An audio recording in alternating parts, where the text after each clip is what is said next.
L'agriculture industrielle, un modèle condamné, et qui nous condamne. Ce qu'elle a réussi. Hein. Alors, il y a eu énormément de choses qui se sont produites. Il y a dans les années 60, 70 par ici, en Bretagne, il y a eu le remembrement. Hein, on a les gens, les ingénieurs et autres de la DDA se sont dit bon, on va pouvoir rentabiliser tout ça parce qu'il y avait plein de petites parcelles avec des arbres et de la biodiversité partout, ça allait. C'était du boulot, ça payait pas beaucoup, mais tout le monde était content. Et ils se sont dit non, là c'est dommage, il y a de l'argent qui est perdu. D'autant plus que les ingénieurs en question touchaient une prime au kilomètre de talus abattu. Donc ils ont rasé tout ça. Alors il y a eu de la bagarre, hein, ça c'est sûr. Les Bretons n'ont pas du tout apprécié. Ça a même envoyé des gens en prison et tout et tout. Euh, voilà. Hein. Mais et maintenant, donc il y a des grands champs. Alors ils sont maintenant en train de reconstruire des talus parce qu'ils se sont aperçus que finalement c'était une connerie tout ça. Ouais. Bon, vaut mieux tard que jamais. Hein. Alors bon, par contre, est-ce qu'elle a réussi quand même? C'est nourrir des milliards de personnes qui avaient, bon, dans certains coins, c'était quand même assez limité, hein, parce que moi je me souviens de mon passage en Afrique, enfin, un passage, de mais quand j'ai été en Afrique, dans le Sahel et tout ça, en dehors du mil, il n'y avait pas grand-chose à manger. Hein. Bon, la boule de mil, euh, bon, au bout d'un moment, on s'en lasse un peu. Et voilà. Mais donc, depuis, il y a tout plein de nourriture qui circule. Il y a des porte-containers avec de la nourriture industrielle qui circule. Ouais, c'est sûr. Il y a les famines ont reculé. Il y en a toujours. Hein, il y a des coins où ça existe toujours. Mais il faut quand même reconnaître que ça a eu au moins cet avantage de pouvoir nourrir tout le monde. Enfin, ou presque tout le monde. Il y a quand même, il y a quand même des gens qui ont pas droit, mais enfin bon. Alors par contre, les dégâts, ça c'est une autre histoire. Hein, donc elle détruit les sols. Alors avec tous les ce qu'on appelle des intrants maintenant. Je connaissais pas le mot. En fait, c'est toutes les saloperies qu'on met, les désherbants, les trucs pour tuer les animaux, enfin, les vers de terre, je sais plus comment ça s'appelle. Euh, tout ça, il y a plus de vie dans les sols. Donc si t'as pas d'engrais, il y a plus rien qui pousse. Ou ça pousse, mais alors ça donne des petits machins rachitiques. Donc voilà. Hein. Ça tue la vie microbienne. C'est ça qui rendait les sols fertiles. Il faut qu'il y ait de la vie là-dedans. Moi, je prends toujours en exemple mon jardin que je ne travaille pas puisque je suis hors service. Je tiens à peine debout, mais si quand le besoin se fera sentir, mais tout le monde en a par ici des jardins. Mais si un jour le besoin se fait sentir parce que on va se retrouver dans des pénuries alimentaires, euh, je vais m'arranger avec quelqu'un et puis qui n'aura pas de jardin et puis il pourra venir chez moi. Là, il y a de la biodiversité. Hein. Il y a même un hérisson et des taupes et puis tout plein de voilà, ça vit. Donc il y a moyen de vivre. Euh, bon, alors le problème c'est que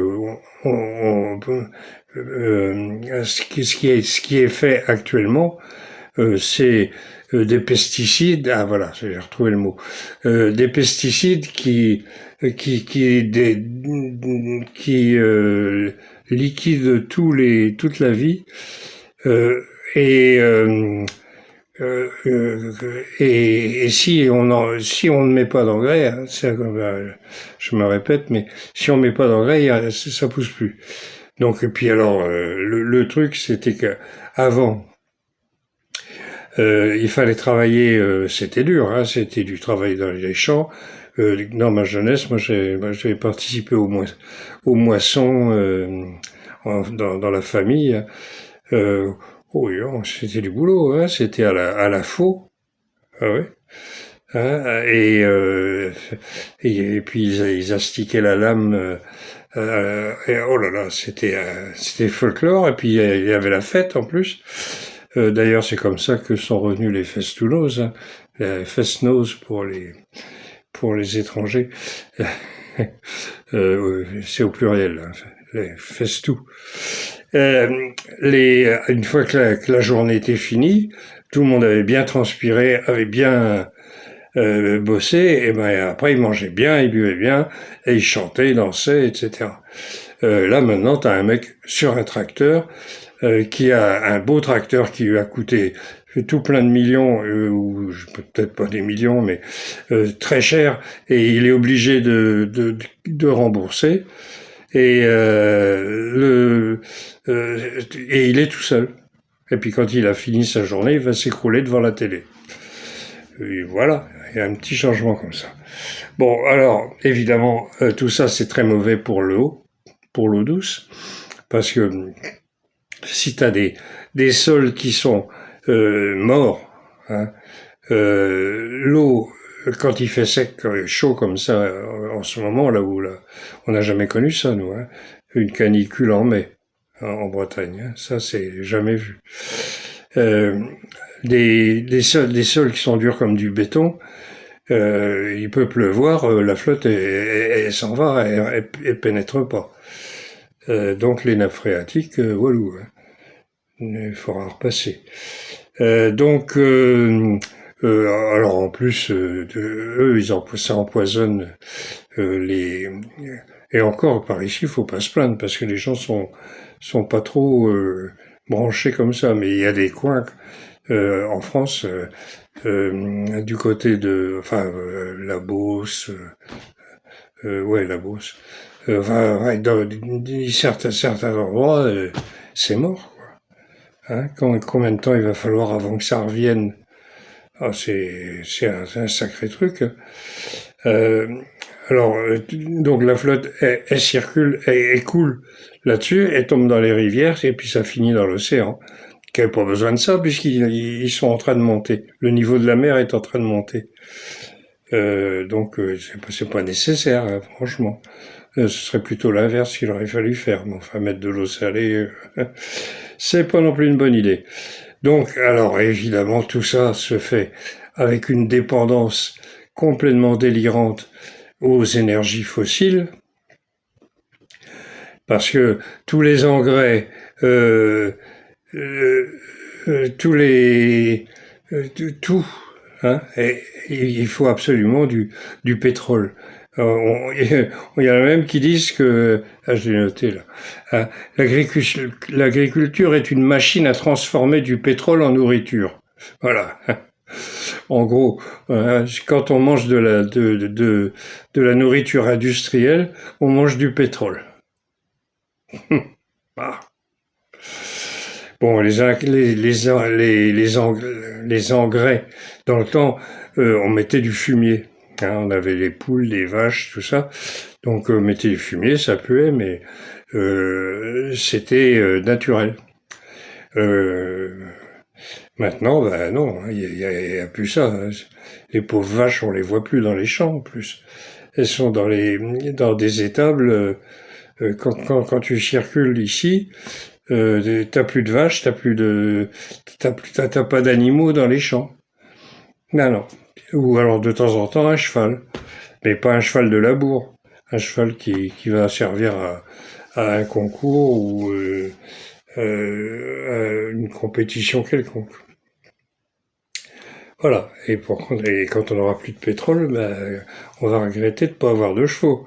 Parce que s'il faut aller chercher à manger à 10 kilomètres, autant que ce soit à dos de cheval, eh ben, on pourra pas. Enfin, bon, on verra ça. À ce moment-là, ben, je serai mort. De toute façon, donc, voilà. Alors, oui, donc tout ça, ça vient de la pétrochimie, les tracteurs, les camions, les chaînes de froid, les porte-containers, les machins, les trucs. Tout ça, ça fonctionne aux énergies fossiles. Or, en ce moment, les énergies fossiles, enfin depuis un moment, hein, sont en train de baisser, les stocks. Euh, comment dire, les pics sont atteints depuis déjà un bon moment. Et là, et plus ça va, plus on consomme. Vous allez voir, je sais pas dans mon bouquin, dans le bouquin que j'ai fait là, sur l'effondrement avant, pendant et après, j'ai mis des graphiques qui montrent bien le délire dans lequel on est. Hein. Parce que c'est comme ça, et puis tout d'un coup, voilà. Hein. Et c'est sérieux, hein, c'est des trucs extrêmement sérieux. Là, on y va. Hein. L'effondrement, aucun doute là-dessus. Aucun doute là-dessus. Je sais bien, personne n'en parle, à la télé ils n'en parlent pas, ou alors ils considèrent ça comme du complotisme ou de la théorie du complot, enfin oui, c'est la même chose. Euh, d'accord, oui, peut-être. Alors dans ce cas-là, on est complotiste. Hein, bon, on s'en fout. Alors de ce qu'ils pensent, on s'en fout complètement. Le problème, c'est quand même que que le problème est là. Hein. Donc tout ça là, ça approche. Hein. Alors les autres crétins qui sont en train de semer la merde, excusez-moi, de semer le chaos en Iran et dans le Golfe Persique pour on ne sait pas trop quelle histoire, parce que l'histoire des armes nucléaires, tout le monde sait bien que c'est pas vrai, les chiites considèrent que une arme nucléaire c'est très mauvais et c'est banni, il y a une fatwa et tout. Personne n'y. Par contre, ils sont beaucoup plus intelligents que les Américains, ils n'ont pas de mal. Ils n'ont pas de mal. Euh, les Américains, ils ont fait de la très bonne musique et des bons bouquins et des bons films, mais il y a aussi une sacrée bande de cons, surtout ceux qui dirigent. Euh, donc, ah, oui, donc ils sont en train ils s'attaquent aux Iraniens. Les Iraniens, ils ont des cultures qui ont au moins 4000 ans, hein, enfin 3000, 4000 ans. Voilà. Hein, avec l'Avesta, ils avaient les mêmes dieux que les dieux védiques. Donc la même façon de penser par la même occasion que les dieux du Rig Veda, donc de l'époque très ancienne, et qui était une époque pacifique. Hein, il n'y avait pas de guerre. Voilà. Des gens qui vivaient sans faire de guerre. Ça a duré longtemps, hein, au moins 1500 ans. Et 1500 ans, ça c'est pour ce qui est du côté indien. 1500 ans, c'est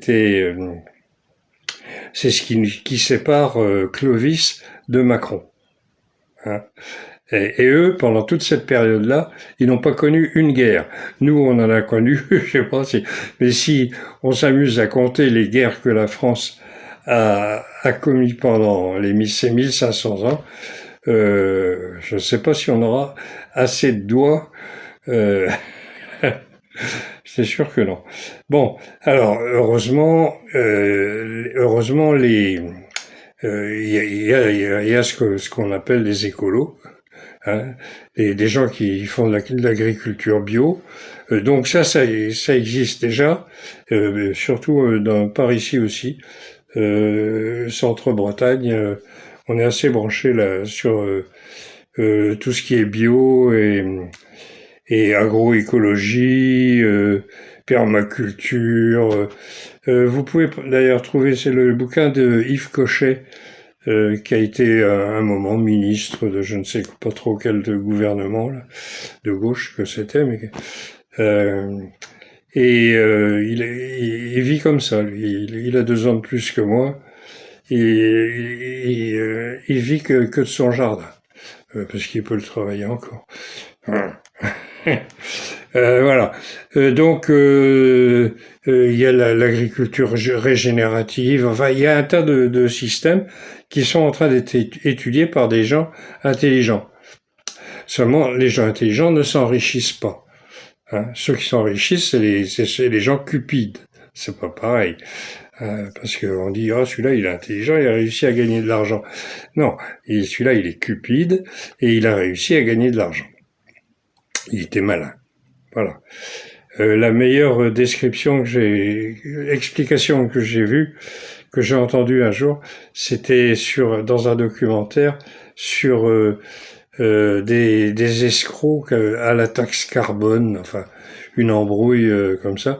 Et puis à un moment, il y a un truand qui est interviewé, puis qui dit non, ils sont pas intelligents ces gens-là.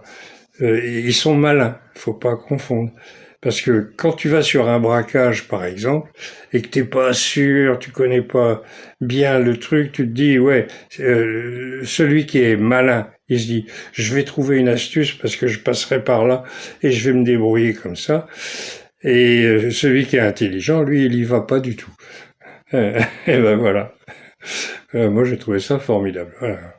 On comprend.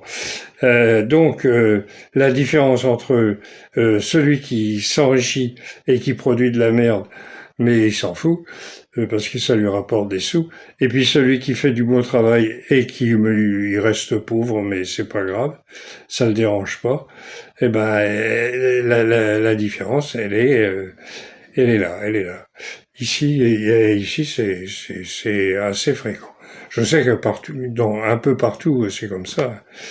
Mais ça suffira pas, malheureusement, parce que ça n'empêchera pas l'effondrement. Hein, donc il vaudra mieux vivre à la campagne quand ça va s'effondrer que de vivre en ville. Parce que quand vous serez en ville, il n'y aura plus rien, il va plus y avoir de pétrole, il y aura plus de camions qui vont... Parce que tout circule par camion. Hein. Au bout d'un moment, même en électrifiant tout, parce que là,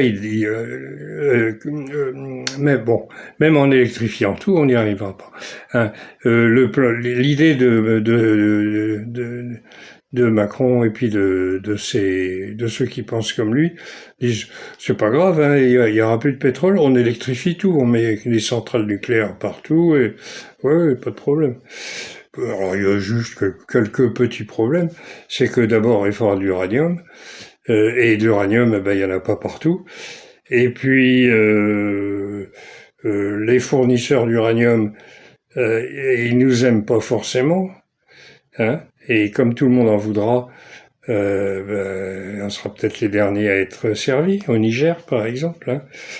Ce qui serait moi je comprends très bien les Nigériens.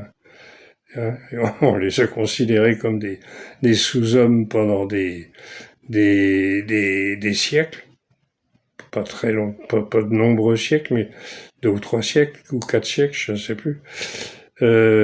On leur a fait toutes les misères et tout ça, et en plus on leur volait leur uranium parce que c'était du vol déguisé. Hein.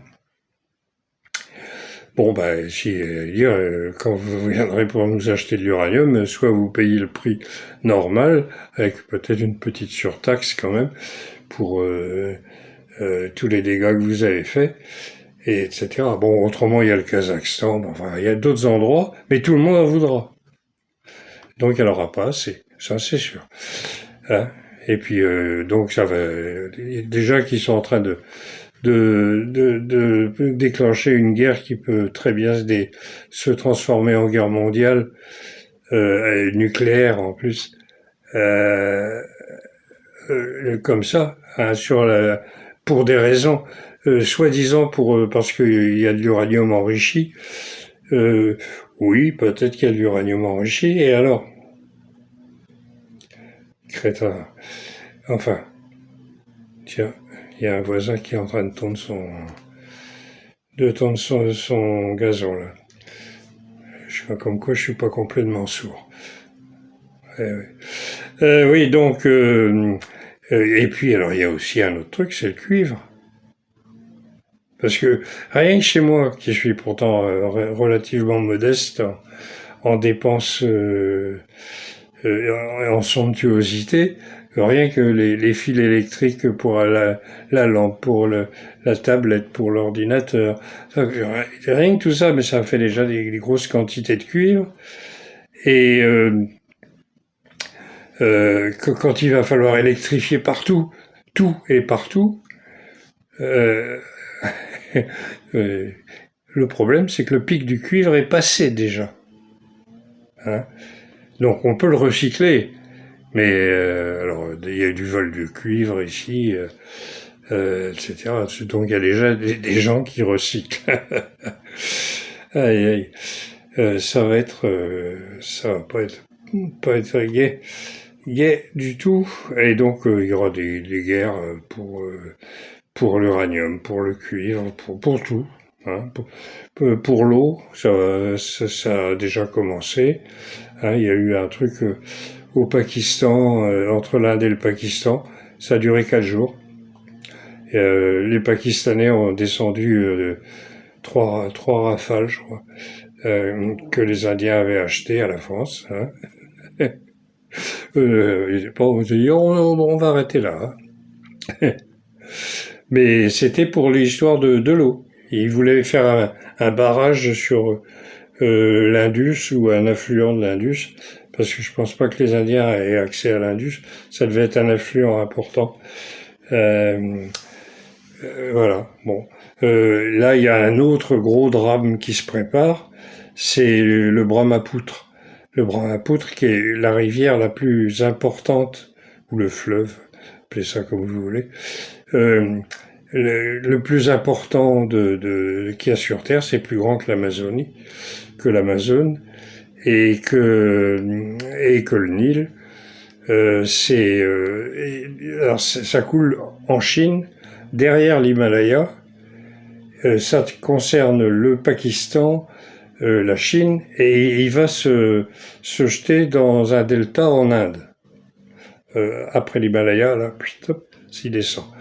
Les Chinois veulent faire un barrage pour garder la flotte pour eux. Et s'ils font ça, les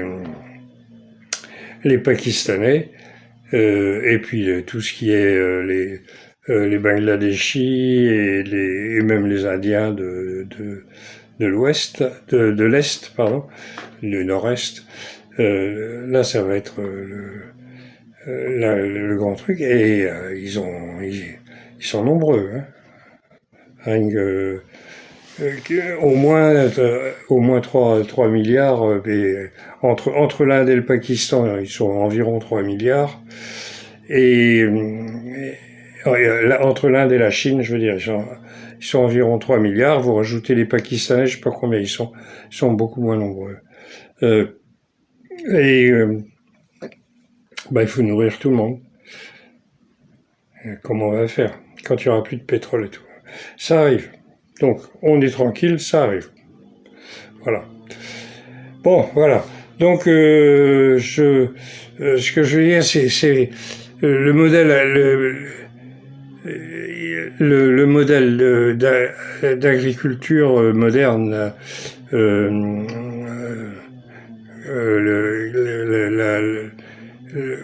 cette agriculture-là qu'on a actuellement qui détruit tout, il est condamné. Hein.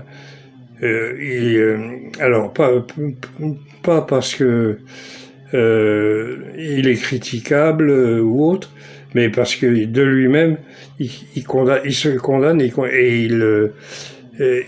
qu'il se repose sur des ressources qui, de toute façon, vont disparaître. Alors, donc, il est temps de se remettre à faire de l'agriculture normale, de la vraie, mais avec les lascars qu'on a, qui nous gouvernent et qui se contrefoutent de tout ça, ils y pensent même pas. Donc, on n'y arrivera pas. Donc, alors, ce qui va se passer, effondrement de toute façon global, mondial, attention, hein, c'est pas seulement l'Occident. Alors, il y a des coins où ce sera très différent, mais notre façon de vivre à l'aise et très confortable, là, ce sera fini. Ça va revenir comme il y a une centaine d'années. Voire même 200. Donc, chauffage au bois, il n'y a plus de bois.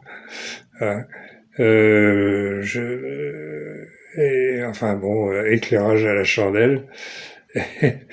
Et veiller le soir dans la cheminée pour ceux qui ont une cheminée. On verra. Bon, et puis donc l'effondrement va pas. C'est en train de se faire. Donc c'est pas. C'est pour l'instant c'est pas encore la catastrophe, mais la catastrophe elle va arriver parce qu'il y aura un élément déclencheur. C'est toujours comme ça que ça se passe.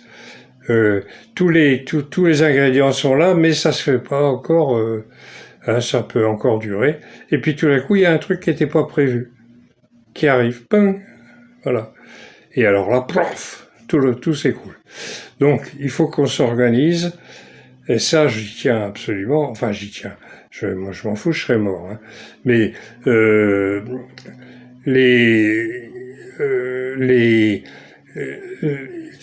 il faut construire des réseaux de solidarité. C'est absolument indispensable. Si vous faites pas des réseaux de solidarité, là, ça va être catastrophique. Hein.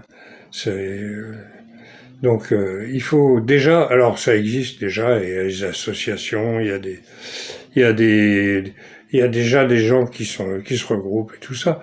Bon, ça, c'est jouable et c'est faisable. Il faut le faire maintenant. Hein, commencer, vous adhérez à une association, pas forcément des associations écolos.